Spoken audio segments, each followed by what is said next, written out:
Boa tarde do Metropol, em Moscou, um dos melhores hotéis da Rússia, um dos melhores hotéis do mundo, desde 1905, frequentado, entre outros, por Trotsky, Lenin, Gorbachev, Greta Garbo, Frank Sinatra, todo mundo, literalmente. Foi a minha casa nesses últimos dias, até hoje. Na sequência, eu devo estar indo para Sochi. E o que aconteceu aqui na segunda e na terça é de uma importância absolutamente fundamental. Eu vou dar um resumo para vocês, o mais próximo possível. Eu estou morto. Eu tenho dormido no máximo 3 horas por noite. O networking foi fantástico, literalmente com metade do planeta. 2 reuniões na sequência, 2 cúpulas na sequência. A cúpula do mundo multipolar, que foi na segunda-feira, e na terça-feira, a segunda reunião anual do movimento internacional russófilo. Basicamente, o que a gente teve aqui foi a Ásia, a África, a América Latina e uma boa parte da Europa dissidente. E dos Estados Unidos, que eu contei, entre os meus amigos, exatamente, 5 americanos também, que furaram o bloqueio anti-Rússia, no caso deles viajando a risco, no caso do meu amigo Larry Johnson, por exemplo. Em outros casos, como a minha amiga Cynthia McKinney, que está hoje morando no Bangladesh, não é tanto um problema. O Jackson Hinkle, que veio de Miami também, e o Jackson, como vocês sabem, tem uma audiência gigantesca no Twitter X, e eles viram, desde o começo, e com todas as limitações, a importância de estar aqui nesses dias, justamente por esse networking global. Sensacional desde o início. Você chegando ao novo centro de convenções em Moscou na segunda-feira de manhã, você já tinha uma amostragem do sul global praticamente inteiro. Sensacional, mesmo antes de tudo começar. Na segunda-feira, teve o que eu particularmente considero a reunião mais importante digamos, das mesas redondas da Conferência Multipolar. Teve uma sessão plenária de manhã, onde teve uma contribuição direta do ministro das Relações Exteriores, Sergei Lavrov, que leu, inclusive, uma carta de boas-vindas escrita pelo presidente Putin, e uma primeira sessão plenária, onde, mais uma vez, a estrela do show foi Maria Zakharova. No dia seguinte, a gente teve a oportunidade de interagir diretamente também. Chegamos lá, daqui a pouco. E à tarde teve 3 mesas, teve 3 sessões paralelas, uma sobre a China, que infelizmente eu não pude acompanhar, porque eu estava fazendo uma outra coisa que eu vou contar para vocês agora, que foi, como é que chama? Co-organizada e co-dirigida por Alexander Dugin e o meu grande amigo de Xangai, o professor Wei Wei. A outra mesa muito importante, porque tinha praticamente todos os europeus dissidentes, muitos italianos, alguns franceses, muita gente da Europa Oriental, sobre basicamente o Ocidente como um todo e o declínio do Ocidente. É um tema que a gente já tem tratado aqui várias vezes, né? E a terceira a reunião especial, eu tive a honra de moderar na prática. Eu co-moderando com a minha grande amiga, a princesa Vitória da Sicília, e a principessa ela fez a introdução e o fechamento, e eu coordenei a sessão, monitorando a sessão, e a minha diretriz desde o começo, que eu impus para os organizadores, inclusive, eu quero chamar praticamente todo mundo para falar. Ou seja, essa sessão é o Sul Global falando com sua própria voz. Claro, não dava para chamar o auditório inteiro, porque acho que tinha umas 300 pessoas. Impossível. Mas nós conseguimos, eu acho que pelo menos entre 35 e 40 intervenções, que é algo extremamente precioso e que isso, se isso, por exemplo, for transformado em um filme ou em um curta-metragem, pode ser algo que pode circular pelo mundo inteiro, porque você vê intervenções diretas de viva voz, muitas em inglês também, mas muitas nas suas línguas originais, muitas em francês, no caso dos africanos, e muitas em espanhol dos latino-americanos, do sul global inteiro. Foi algo extremamente auspicioso de a gente ouvir as vozes. Por exemplo, o contingente latino-americano tinha, que eu me lembre, brasileiros, argentinos, uruguaios, uh, peruanos, venezuelanos e cubanos. Pode ser que eu tenha me esquecido. Tem pelo menos 6 países da América Latina. O contingente africano era um negócio absolutamente espetacular, porque tinha a representação da África inteira, do norte, do Egito até a África do Sul, do Senegal até a África anglófona, do lado direito. Tinha alguém da Somália que desapareceu, a gente tentou achar no meio do caminho, que eu queria que eles falassem. Bom, mas tinha gente da Ásia inteira, foi absolutamente sensacional. E o contingente asiático, os chineses, infelizmente, eles estavam na mesa redonda da China. Mas nós tivemos indianos, tailandeses, indonésios, e paquistaneses que também desapareceram no meio do caminho, a gente tentava localizar, mas estavam lá também. Inclusive, eles me disseram que eles estavam na audiência em 1 hora, mas acho que o nome deles, no final, a lista, porque a lista era uma loucura. Eu estava com a lista, cada 5 minutos eu ganhava um papelzinho de mais algum que queria falar, eu ia juntando aquele monte de papéis, e no meio do caminho, provavelmente, eu devo ter deixado 1, 2 ou 3. E surpresas extraordinárias. Uma intervenção da Palestina, de uma residente de Ramallah, que foi algo absolutamente excepcional. E 1 hora, um dos africanos me chamou, falou, tem alguém aqui muito importante que precisa falar. Eu falei, mas ninguém me avisou.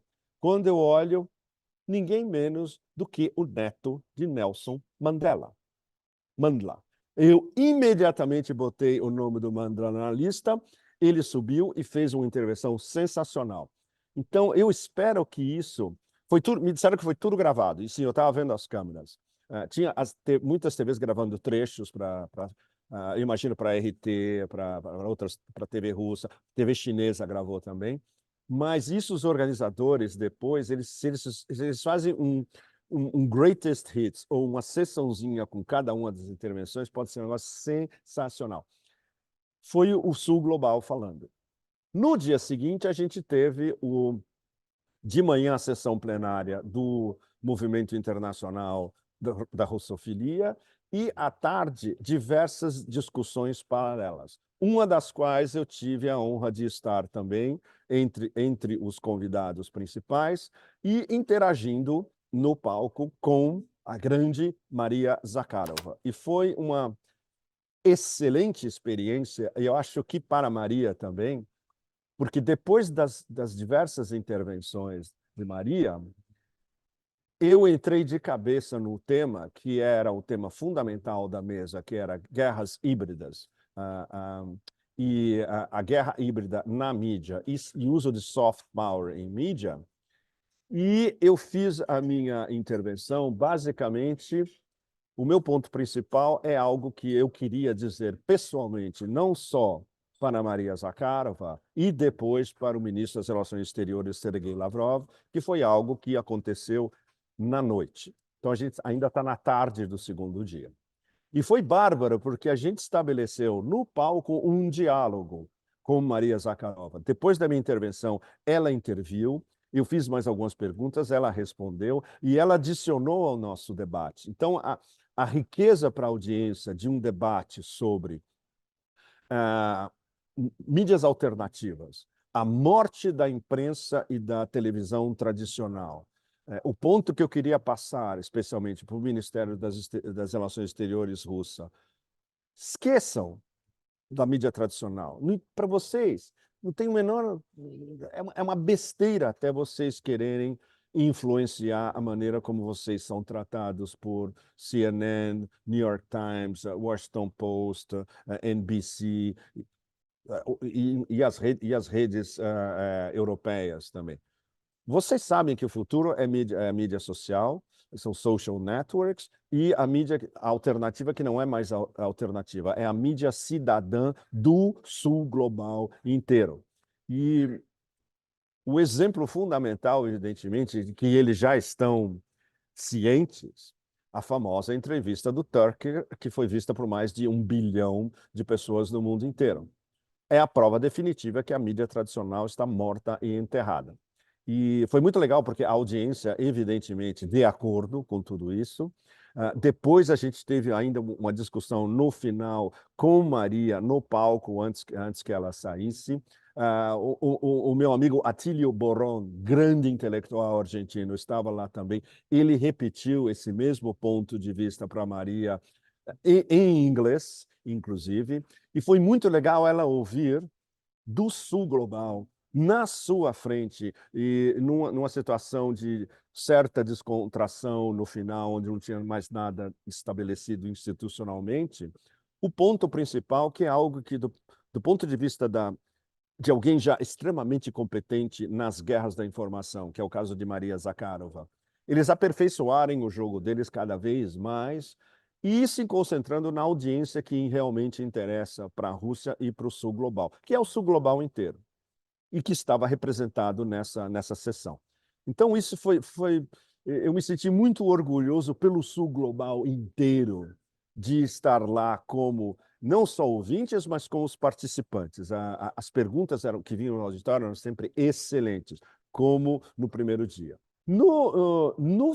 Antes do fim da noite, houve uma surpresa, mas não tão surpresa.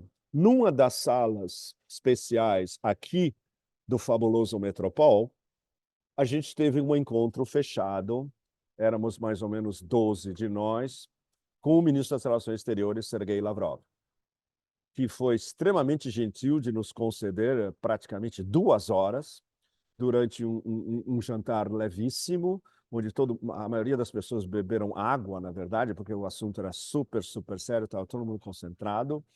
E depois da exposição do ministro Lavrov, ele abriu a mesa e falou, bom, agora eu quero ouvir de vocês. E foi sensacional.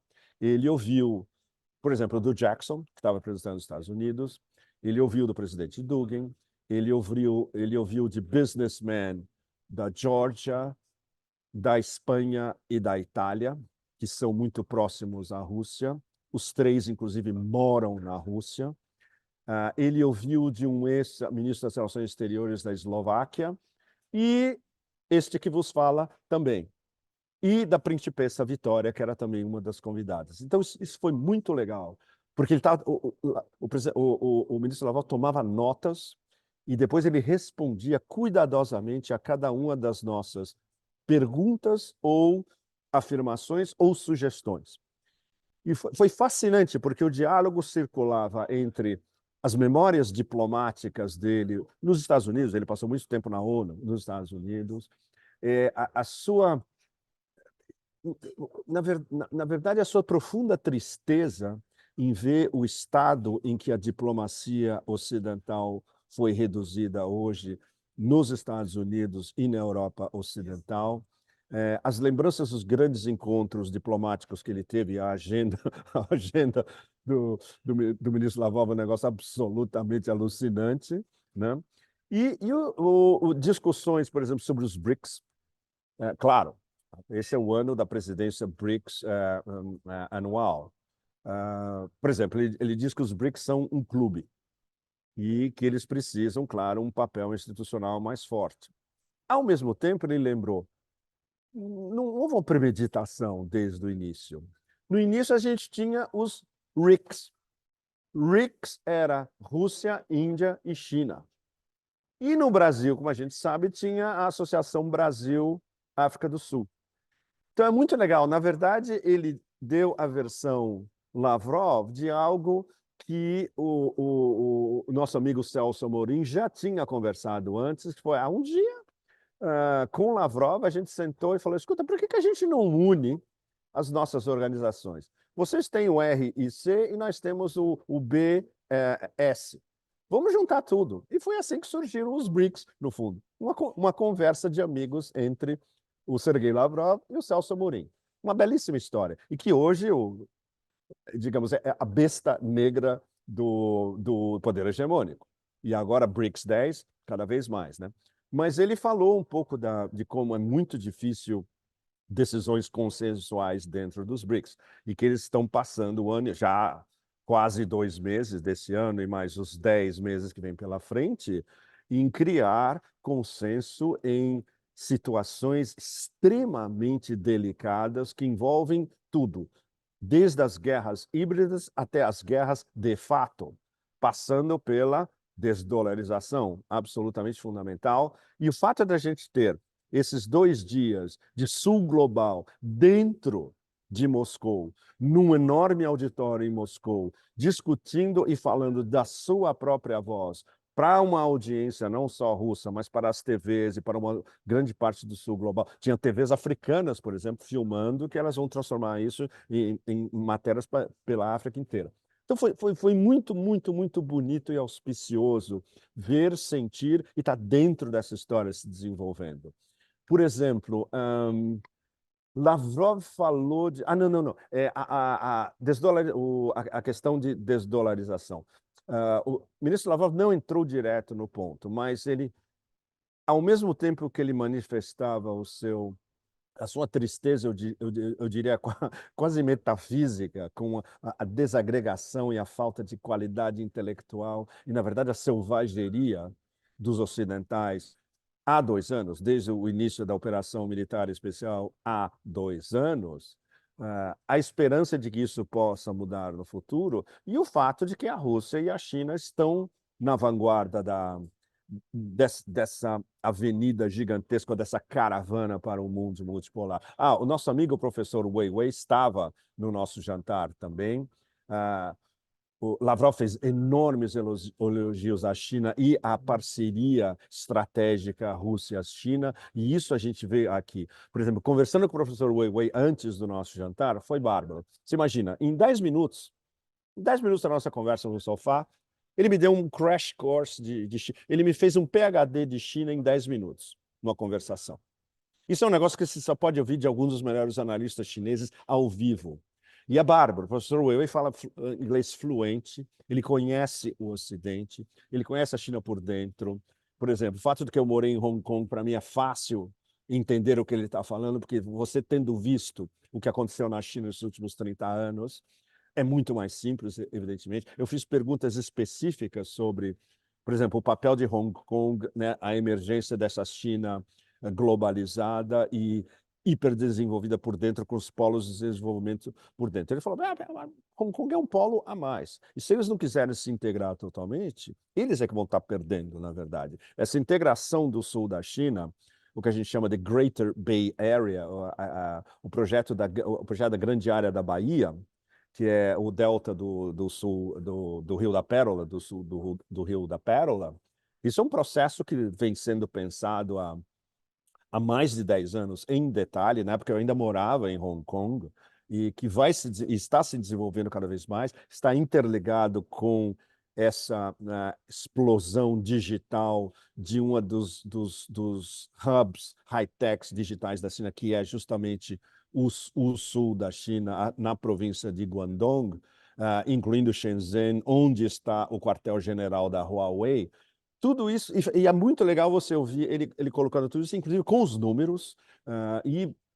Por exemplo, eu fiz uma pergunta direta para ele. A China tem uma política elaborada antes do início da era Trump, que se chamava Made in China 2025, feito na China 2025. Quando o Trump soltou aquele monte de sanções em cima da China, que era basicamente contra o feito na China 2025, eles pararam de falar em feito na China 2025 e continuaram fazendo a mesma coisa, que é tornar a China como a primeira potência mundial, ou pelo menos um dos top 2 ou 3, em 10 setores de alta tecnologia, incluindo absolutamente tudo: inteligência artificial, física quântica, a internet das coisas, 6G, tudo. E eles continuam fazendo a mesma coisa. Ele me falou muito, por exemplo, da indústria de carros elétricos chinesa, que é a maior do planeta, e o fato de que os carros elétricos chineses agora estão sendo vendidos no mundo. Antes era só no mercado chinês, agora é para o mundo inteiro. Os asiáticos, inclusive os europeus, estão querendo comprar carros elétricos chineses. Aqui na Rússia, eles desbancaram completamente a concorrência. Então, tudo isso junto, ao mesmo tempo, num espaço de 2 dias, e com essa quantidade de interlocutores, alguns deles de um nível de especialização e de conceitualização, mas realmente acima de tudo, é uma dádiva e eu diria que é um exemplo clássico e gráfico da força e da potência emergente do Sul Global. Foi legal ter brasileiros nessa história também, que eu me lembre de, acho que havia 5 ou 6 brasileiros, pelo menos, nessas mesas redondas. O contingente latino-americano, o contingente venezuelano absolutamente extraordinário. Lembranças do passado importantíssimas na história das batalhas do Sul Global, desde o Vietnã até a Palestina, desde Cuba até justamente a intervenção de Mandela, o neto do Nelson Mandela, que foi excepcional e muito importante. Uma lembrança no final de uma das sessões de Gaddafi, que era um líder pan-africano, era um dos líderes da nova África que estava sendo construída, e essa foi uma das razões que ele foi justamente eliminado pelo poder hegemônico e pelos seus vassalos. Ou seja, a gente viu o Sul Global em 2 dias em ação na nossa frente, e na frente de todos eles. Por exemplo, os intercâmbios entre eles eram sensacionais. Muitos, por exemplo, não se conheciam. Então, você via alguém do Senegal cruzando com alguém da Venezuela que não se conheciam, criavam uma nova rede intercontinental absolutamente sensacional. Deveria ter mais gente na Ásia Central. Só tinha uma pesquisadora do Cazaquistão. Então, a partir do próximo ano, só tende a aumentar uma reunião, só tende a se expandir uma reunião. Vai ter muito mais gente do Sul Global ainda nas próximas reuniões. Ou seja, o balanço não podia ser mais positivo num momento extremamente chave. Presidência russa dos BRICS, o que pode acontecer daqui para frente no oeste da Ásia, o fato de que a vitória russa no Donbás é uma questão de tempo, a vitória final, digamos, o desespero absoluto dessa plutocracia, dessa oligarquia de cassino neoliberal no Ocidente e que não tem plano B para absolutamente nada e continua vendendo os absurdos e o seu desespero para o resto do planeta. E no meio de tudo isso, a gente vê todo esse dinamismo borbulhando do Sul Global, com todos os seus desafios, com todos os seus problemas, com muitos sob sanções, por exemplo. Eu ouvi de uma deputada venezuelana, justamente em 10 minutos, no carro indo para uma das sessões, ela me contando a devastação que as sanções produziram na Venezuela. Ou seja, é uma série de lições entrecruzadas com possibilidades de renascimento vindo de todos os lados e com todas as vozes do Sul Global. Não poderia ter havido 2 dias mais auspiciosos no início desse ano da decisão, que é 2024, que é o ano que vai certamente traçar, digamos, o mapa, o corredor, a estrada que vai ser seguida para finalmente a gente chegar, eventualmente, a um mundo justo, solidário e realmente multipolar. Bom, esse foi um pequeno resumo que eu pude oferecer para vocês do Metropol aqui em Moscou. Eu vou me despedir de vocês, do Metropol e um pouco de Moscou também. Próximo é Sochi e o nosso próximo café certamente vai ser um balanço do que aconteceu em Sochi, onde a gente vai ver a juventude do mundo inteiro juntas, ok? Muito obrigado. Um café absolutamente excepcional. num dos melhores hotéis do planeta. Até a semana que vem. Muito obrigado a vocês todos.